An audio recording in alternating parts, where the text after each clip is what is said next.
Now, Pakistan's economic alarms are sounding pretty loud and clear. A recent World Bank report had highlighted that underemployment in Pakistan is a significant challenge linked to persistent poverty.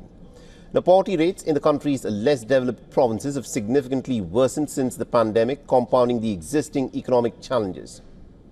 The persistent poverty, particularly amongst women and the youth, is now taking its toll, and that is largely being driven by underutilization of the workforce, low female labour force participation, youth unemployment, and also the recent events and crises like the pandemic and the floods.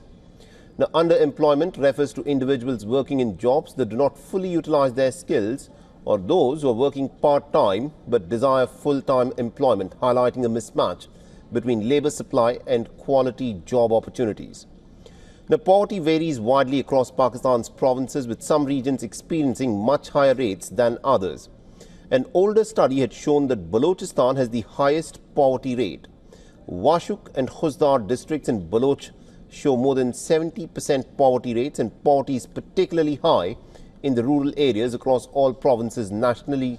Rural poverty is estimated to be about 2.5 times as high as urban poverty. And there is also a huge wealth disparity as well. The top 10% of the population earns about 27.6% of the income, while the bottom 10% earns only about 4.1%. Provincial data is older and less recent, making direct comparisons pretty difficult.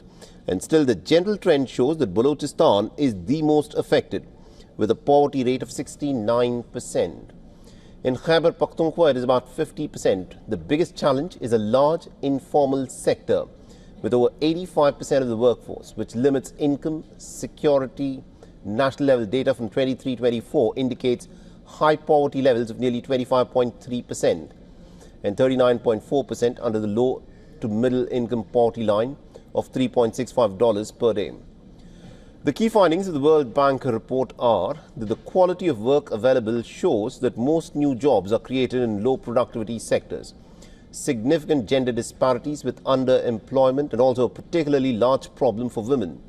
Educated underemployment, with a notable challenge being the high rate of educated people being unemployed.